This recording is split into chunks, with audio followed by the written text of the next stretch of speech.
की न्यूज, खबरों का सारथी। नमस्कार, मैं हूं मनोज मानस। हमारे स्पेशल बुलेटिन में आपका स्वागत है और स्पेशल बुलेटिन में हम सबसे पहले बात करेंगे मची सनसनी, एडीजीपी ने की खुदकुशी। हरियाणा के पुलिस विभाग में तैनात एडीजीपी, आपको बता दें, वाईएस पूरन ने चंडीगढ़ में खुद को गोली मारकर आत्महत्या कर ली। यह घटना सेक्टर 11 में हुई है। फिलहाल आत्महत्या की वजह स्पष्ट नहीं हो पाई है।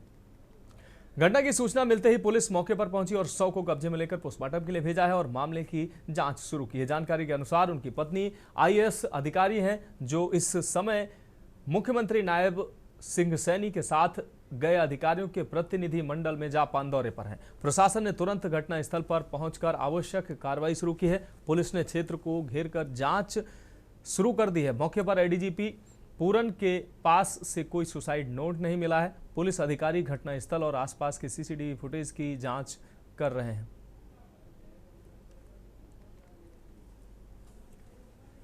तो पत्नी आईएएस अधिकारी विदेश दौरे पर है। मुख्यमंत्री नायब सिंह सैनी के दल के साथ वो जापान में मौजूद है। हरियाणा के एडीजीपी ने खुदकुशी की है। तो गोली मारकर वाईएस पूरन ने गोली मारकर खुदकुशी की है।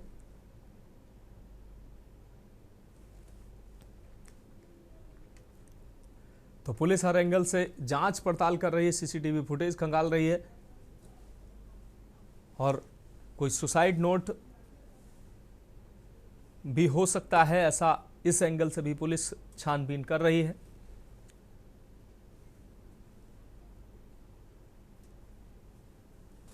तो हरियाणा के एडीजीपी ने खुदकुशी की है।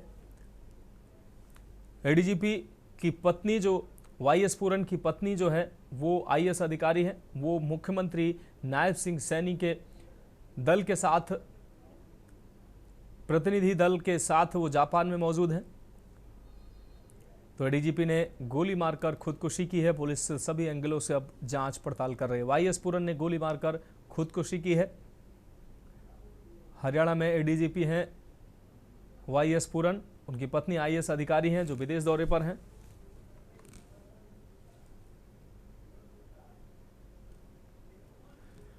विनोद गुप्ता हमारे संवाददाता ज्यादा जानकारी के लिए हमारे साथ जुड़ गए हैं। विनोद, वाईएस पूरन जो एडीजीपी हैं हरियाणा सरकार में, उन्होंने खुदकुशी की है, गोली मारकर आत्महत्या की है। क्या कुछ अहम अपडेट इस खबर पर है? उनकी पत्नी हालांकि विदेश दौरे पर हैं, पूरा मामला क्या है? देखिए, आईपीएस अधिकारी है पूरन सिंह, पूरन कुमार जो है, उन्होंने अपने चंडीगढ़ स्थित सेक्टर 11 में खुद को गोली मारी है। जो अपना पीएस है उसकी पिस्टल से गोली मारी है। और जो उनकी पत्नी आईएएस अफसर है, जो इस समय खुद मुख्यमंत्री के साथ जो है जापान दौरे पर है। आज मौके जैसे खबर निकलती है और चंडीगढ़ की जो एसएसपी है कवर की कॉल घटनास्थल का मुआयना करती है और वहां पर जो हालात देखते हैं, एक सुसाइड नोट निकला है और वाई पूरन कुमार को जो है खुदकुशी की जो डिटेल खुद एसएसपी कंवर की कॉल चंडीगढ़ ने दी है और जांच जो है आगे की जांच चल रही है। वाई पूरन कुमार जो 2000 बैच के आईपीएस अधिकारी थे और अभी वो सुनारिया जो जेल है वहां पर पोस्टिंग हुए थे एज आईजी। तो कहीं ना कहीं देखिए क्या मामला निकल के आएगा, आखिर वजह क्या रही। पिस्टल से अपने खुद जो पीएसओ की पिस्टल से खुद को गोली मारी है, आत्महत्या की वजह क्या है क्या नहीं है, ये जांच के बाद पता चल पाएगा। पुलिस ने जो है जांच तेज कर दी है और हो सकता है कि शायद जल्द ही जो है क्या घटनाक्रम रहा है क्या नहीं, इसकी जांच निकल के सामने आएगी। जी हाँ बिल्कुल विनोद गुप्ता, इस तमाम जानकारी के लिए आपका बहुत शुक्रिया। तो वाईएस पूरन ने गोली मारकर आत्महत्या की है। अब जांच पुलिस हर एंगल से कर रही है। पत्नी आईएएस अधिकारी हैं जो मुख्यमंत्री के दल के साथ जापान में मौजूद है, विदेश दौरे पर हैं। हरियाणा के एडीजीपी ने गोली मारकर खुदकुशी की है। अब पुलिस सभी एंगल से जांच पड़ताल कर रही है।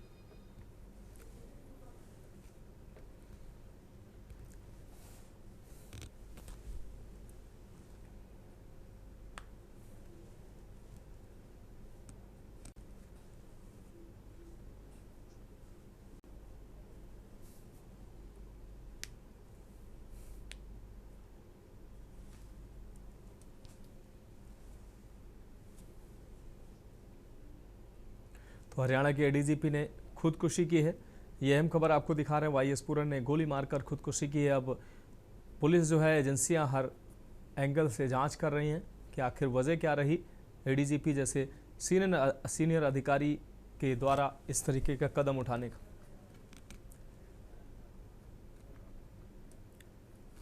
और अब हम बात करेंगे क्या है रक्षा तैयारी, अहम जानकारी। रक्षा मंत्री राजनाथ सिंह ने मंगलवार को कहा कि भारत वित्तीय वर्ष 2024-25 में 1.20 लाख करोड़ रुपए मूल्य के घरेलू सैन्य उपकरण और हथियार खरीद रहा है। उन्होंने कहा कि देश सुरक्षा चुनौतियों का सामना करने के लिए तेजी से आत्मनिर्भरता की तरफ ध्यान लगा रहा है। रक्षा मंत्री राजनाथ सिंह ने कहा कि सरकार युद्ध क्षेत्र के बदलते स्वरूप, खासकर ड्रोन आदि के इस्तेमाल की अहमियत से पूरी तरह से वाकिफ है और उसके अनुसार ही अपनी सैन्य तैयारी कर रही है। राजनाथ सिंह ने बताया कि 2021-22 में घरेलू स्रोतों से हमने करीब 74,000 करोड़ रुपए के घरेलू सैन्य उपकरण खरीदे हैं, लेकिन 2024-25 के अंत तक घरेलू स्रोतों से सैन्य खरीद बढ़कर करीब 1.20 लाख करोड़ रुपए हो गई है। यह बदलाव केवल आंकड़ों का नहीं बल्कि मानसिकता का भी है। रक्षा मंत्री ने कहा कि मोदी सरकार ने पिछले 10 वर्षों में देश में रक्षा उपकरणों के स्वदेशी डिजाइन, विकास और निर्माण को प्रोत्साहित करने के लिए कई नीतिगत पहल की है और इन पहलों के तहत अब सैन्य उपकरणों की खरीद में घरेलू स्रोतों को प्राथमिकता दी जा रही है।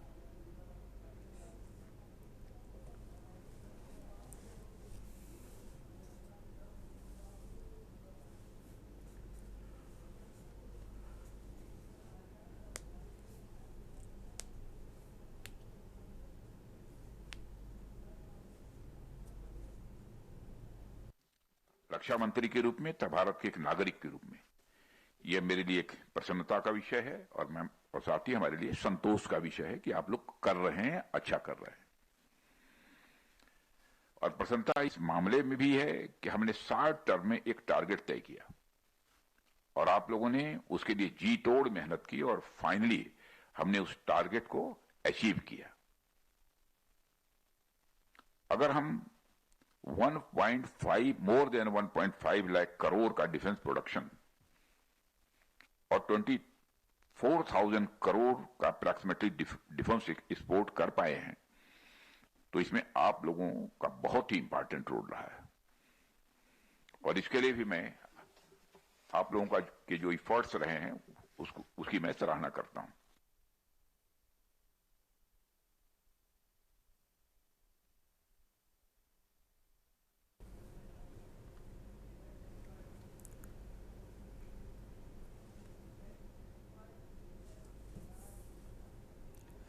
और इस खबर पर तमाम जानकारी के साथ हमारे साथ मेजर विराट हमारे साथ जुड़ चुके हैं। मेजर विराट के न्यूज़ के इस मंच पर बहुत स्वागत करते हुए आपसे अहम जानकारी चाहते हैं। रक्षा मंत्री राजनाथ सिंह ने अहम जानकारी साझा की। उन्होंने कि भारत आत्मनिर्भर हो रहा है। रक्षा खरीद की तरफ जिस तरीके से भारत अभी तक दुनिया के अलग अलग देशों से रक्षा उपकरणों की खरीदारी करता था, लेकिन अब भारत आत्मनिर्भर बन रहा है। जैसे जैसे सुरक्षा चुनौतियां देश के सामने खड़ी हो रही हैं, वैसे वैसे भारत जो है अपने नीतिगत फैसलों के वजह से आत्मनिर्भर बन रहा है। क्या कहेंगे आप रक्षा मंत्री के इस जो बयान में, कितना हकीकत है? जी मनोज जी, धन्यवाद। मैं आपके माध्यम से दर्शकों को बताना चाहूंगा कि भारत लगातार इंडिजिनाइजेशन यानी कि जो हमारे देश में ही निर्माण हो रहा है वेपन्स प्लेटफॉर्म्स का, एम्यूनिशन का, वो लगातार तेजी से चल रहा है। और जो हमारी आप देखिए जो प्लेटफॉर्म्स है उनमें चाहे वो लाइट कॉम्बैट एयरक्राफ्ट हो, तेजस हो, या हमारा जो अर्जुन हो मेन बैटल टैंक जो है, चाहे हमारा विक्रांत एयरक्राफ्ट कैरियर जो है INS विक्रांत वो हो, या आप जो हमारे मिसाइल सिस्टम्स हैं, अग्नि है, आकाश है, ब्रह्मोस है, ये सब हमारे देश में बनना शुरू हो गए। और सबसे जरूरी बात कि जो हमारी डिफेंस की जो पब्लिक सेक्टर अंडरटेकिंग थी, उन्होंने मिलकर काम करना शुरू कर दिया है। जो प्राइवेट इंडस्ट्रीज है, चाहे वो टाटा एडवांस डिफेंस लैब्स हो, चाहे वो अडानी डिफेंस हो, चाहे और बड़े डिफेंस वाले जो मैन्युफैक्चरर्स हैं उनके साथ, तो जो HAL है, DRDO है, बेल है, ये पार्टनरशिप करने लगे हैं प्राइवेट इंडस्ट्री के साथ। और इसके अलावा एकेडमिक्स में अगर आप देखेंगे तो जितने भी हमारे प्रीमियर रिसर्च इंस्टीट्यूशन हैं, जो IITs हैं, जो NITs हैं, उनमें आप देखेंगे अटल टिंकरिंग लैब्स हैं और कई तरीके के इंक्यूबेटर्स हैं।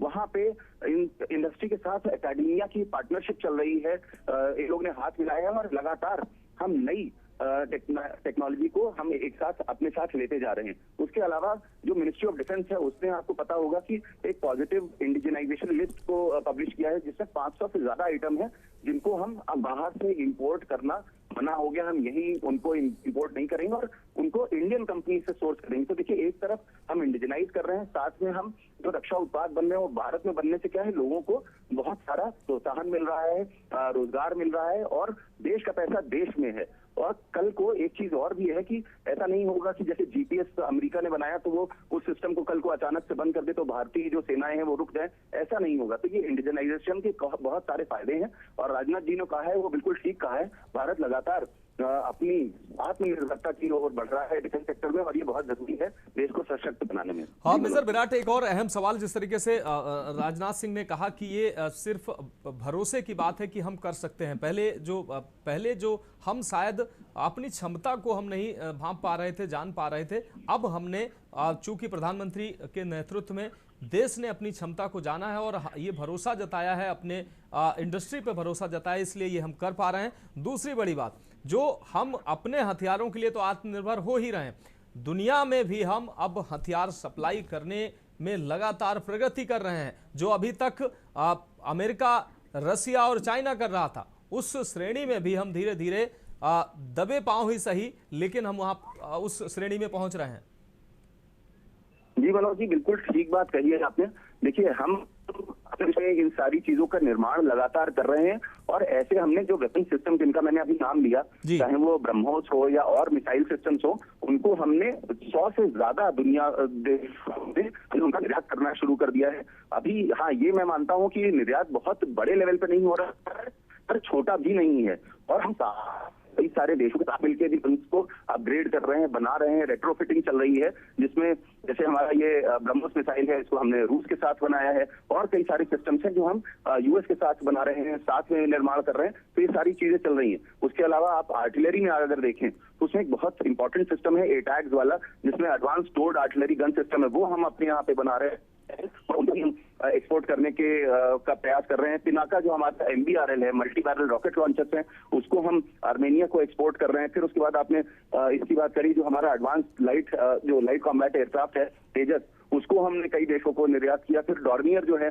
उनको हमने कई देशों को गिफ्ट भी किया है। ये भी हमारी जो डिप्लोमेसी है उसका एक सॉफ्ट पावर का नमूना है, जिस हार्ड पावर में $1 हमने जो को दिया है। ALH जो ध्रुव है वो हम दे रहे हैं। तो हमने बहुत सारी चीजें ऐसी हैं जो हमने दूसरे देशों को बेची है। आर्मर्ड व्हीकल्स है, रेडार्स हैं, बुलेट प्रूफ जो जैकेट्स हमारे देश में बन रही है वो है। और उसके साथ हमारे जो देखिए एक बहुत जरूरी इक्विपमेंट होता है night vision equipment, night vision devices NVDs, वो हम बना रहे हैं दूसरे देशों में। और जो पहले आत्मनिर्भरता नहीं थी, दूसरे देशों से हम लेते थे, आज हम इतने सक्षम हो गए हैं कि हम दूसरे देशों को बेच भी पा रहे हैं और साथ में बड़े बड़े कॉन्ट्रैक्ट्स हो रहे हैं। ब्रह्मोस का हमारा फिलीपींस को कॉन्ट्रैक्ट हुआ, फिर आर्मेनिया के साथ है, पिनाका का आकाश मिसाइल का है, एंटी ड्रोन सिस्टम्स का है जो हम दूसरे देशों को दे रहे हैं। और साथ में हमारे जो टेक्निकल इंस्टीट्यूशन है, रिसर्च इंस्टीट्यूशन, वो बहुत बेहतरीन काम कर रहे हैं। आपको मैं बताऊं, IIT कानपुर में डिफेंस एडवाइजर कर रहा हूं मैं इस समय, वहां पे बहुत जबरदस्त स्कोप है। इतने नए बच्चे अच्छा निर्माण कर रहे हैं, नई टेक्नोलॉजीज पे काम कर रहे हैं जिसका कोई जोड़ नहीं है पूरी दुनिया में। निश्चित रूप से मेजर विराट मिश्रा, बहुत शुक्रिया आपका इस तमाम अहम अपडेट, तमाम अहम जानकारी से हमारे दर्शकों को रूबरू कराने के लिए। तो लगातार भारत प्रगति कर रहा है और आत्मनिर्भर भी बन रहा है, रक्षा क्षेत्र में भी आत्मनिर्भर बन रहा है देश और अन्य क्षेत्रों में भी हम लगातार आत्मनिर्भर बन रहे हैं। अब बात करेंगे कड़े कानून की सीख, मांग रहे रहम की भीख।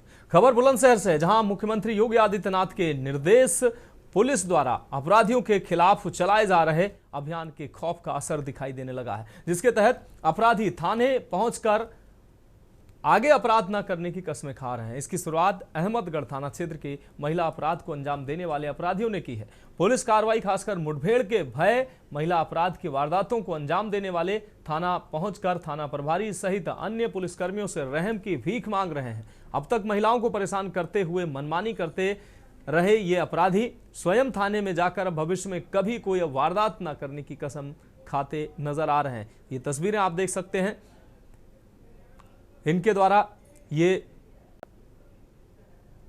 वादा किया जा रहा है, कसम खाई जा रही है कि इनके द्वारा भविष्य में इस तरीके की कोई वारदात, कोई भी आपराधिक वारदात नहीं की जाएगी। थाने में स्वयं जाकर ये लोग अपराध का कबूलनामा करते हुए अब अपनी जान की भीख मांग रहे हैं। तो अपनी जान और रहम की भीख मांगते ये अपराधी महिला अपराध के आरोपियों से अब ये शुरुआत हुई है। तो जनपद बुलंदशहर की पुलिस लगातार अपराधियों के खिलाफ ताबड़तोड़ कार्रवाई कर रही है और इसका असर भी अब दिखने लगा है। थाने में दस्तक देकर खुद अपराधी अब थाने पहुंचकर रहम की भीख मांग रहे हैं और भविष्य में किसी भी आपराधिक वारदात से दूर रहने की बात कह रहे हैं।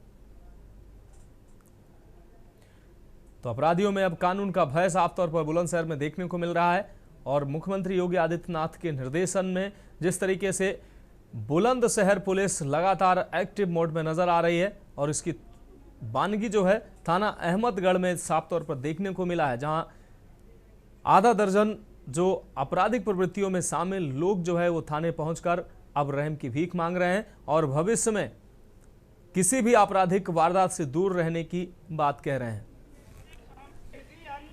आगे अपराध ना करने की कसम लगातार इनके द्वारा खाई जा रही है।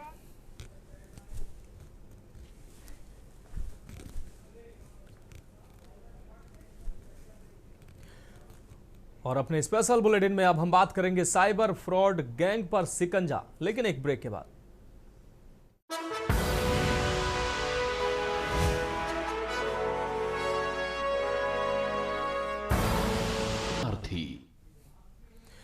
ब्रेक के बाद हमारे स्पेशल बुलेटिन में एक बार फिर से आपका स्वागत है। हम बात कर रहे हैं साइबर फ्रॉड गैंग पर शिकंजा। उन्नाव पुलिस ने साइबर फ्रॉड गैंग पर कार्रवाई करते हुए गैंग के 3 सदस्यों को गिरफ्तार किया है। इसके साथ ही एक बाल अपचारी को पुलिस संरक्षण में भेज दिया गया है। अभियुक्तों ने बैंक खातों के जरिए ठगी कर कमीशन लेने की बात कबूली है। आपको बता दें कि पीड़ित के खाते में साइबर फ्रॉड से आए 1 लाख रुपए सीज हुए थे। साथ ही पीड़ित को गला दबाकर धमकी देने के भी आरोप लगे थे। गिरफ्तार आरोपियों पर बीएनएस की गंभीर धाराओं में केस दर्ज कर कार्रवाई की जा रही है। एसपी उन्नाव के निर्देशन में साइबर अपराधियों पर कड़ी कार्रवाई लगातार जारी है।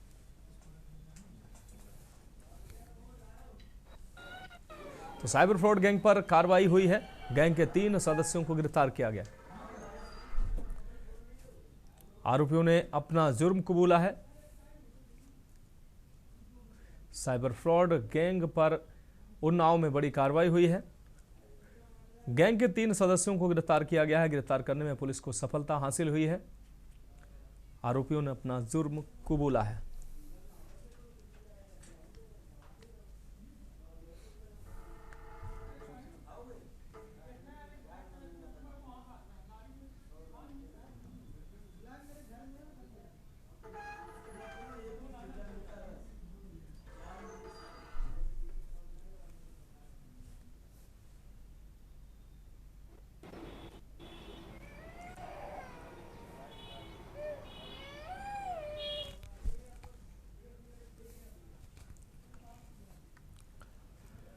तो साइबर फ्रॉड गैंग पर उन्नाव पुलिस ने बड़ी कार्रवाई की है। गैंग के 3 सदस्यों को गिरफ्तार किया है और आरोपियों ने अपना जुर्म भी कबूल लिया है।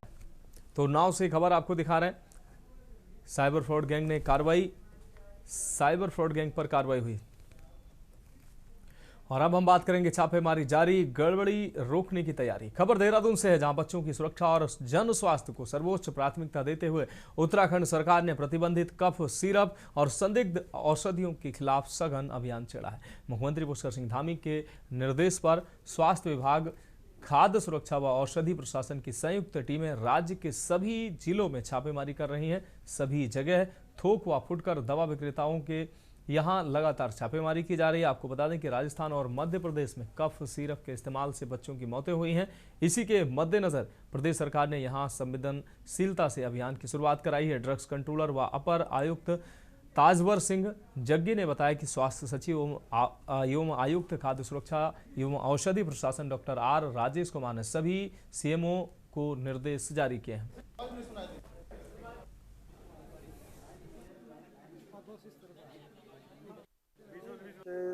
बहुत सारी इश्यूज मध्य प्रदेश राजस्थान में हुए हैं, उसको ध्यान में रखते हुए हमने पूरे स्टेट के अंदर एक क्यूआरटी टीम गठित की है जो सभी जगह जाकर निरीक्षण करेगी और सैंपलिंग करेगी, जिसके माध्यम से हम ये पता लगा पाएंगे कि हमारे स्टेट के अंदर इस तरह की कोई घटना न घटित हो जिससे कि जान हानि हो।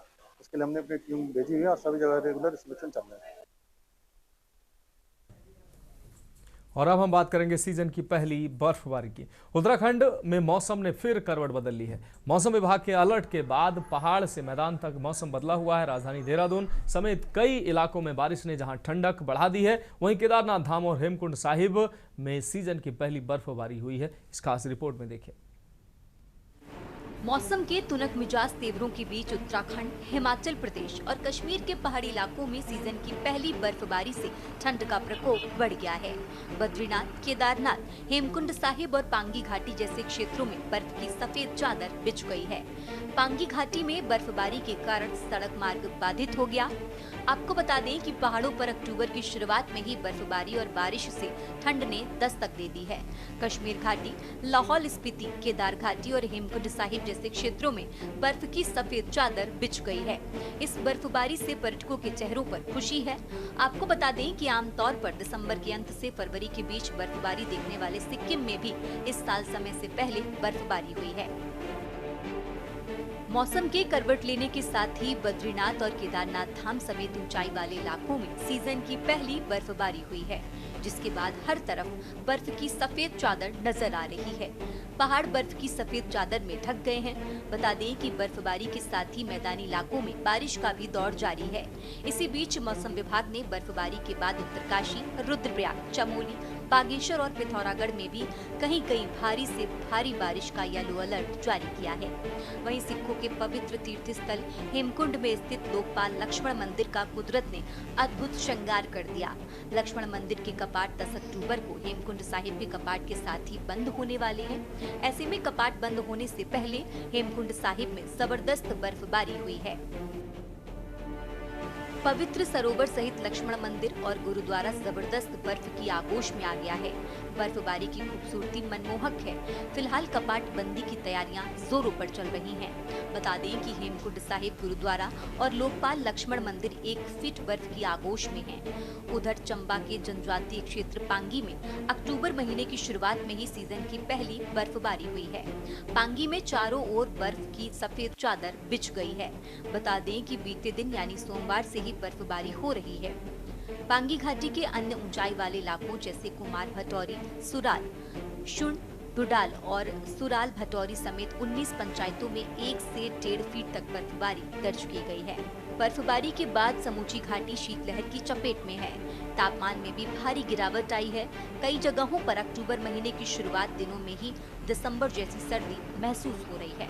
पहाड़ों पर बारिश और बर्फबारी के बाद तापमान में 5 डिग्री की गिरावट दर्ज की गई है। जो सर्दी आमतौर पर मध्य अक्टूबर से शुरू होती है, वो अब समय से पहले शुरू होती नजर आ रही है। सुबह और शाम के समय लोग सड़कों पर जैकेट और गर्म कपड़े पहने नजर आ रहे हैं। वहीं हिमाचल प्रदेश के लाहौल स्पीति, कुल्लू मंडी और कांगड़ा के पहाड़ों ने सफेद बर्फ की चादर ओढ़ ली है, जिससे नजारा मनमोहक तो है ही, लेकिन ठंड भी काफी बढ़ गई है। इस बर्फबारी के बाद पर्यटकों और स्थानीय लोगों को ज्यादा ठंड का सामना करना पड़ रहा है। मौसम विभाग के अनुसार जैसे जैसे ऊंचाई वाले क्षेत्रों में बर्फबारी जारी रहेगी, तो प्रदेश में ठंड का प्रकोप और भी बढ़ता जाएगा। किसानों और पर्यटकों को आने वाले दिनों में ठंड और बर्फबारी के लिए सतर्क रहने की जरूरत है। स्पेशल डेस्क के न्यूज इंडिया। तो फिलहाल हमारे स्पेशल बुलेटिन में अभी के लिए मेरे साथ इतना ही। मुझे दीजिए इजाजत और आप देखते रहिए के न्यूज इंडिया।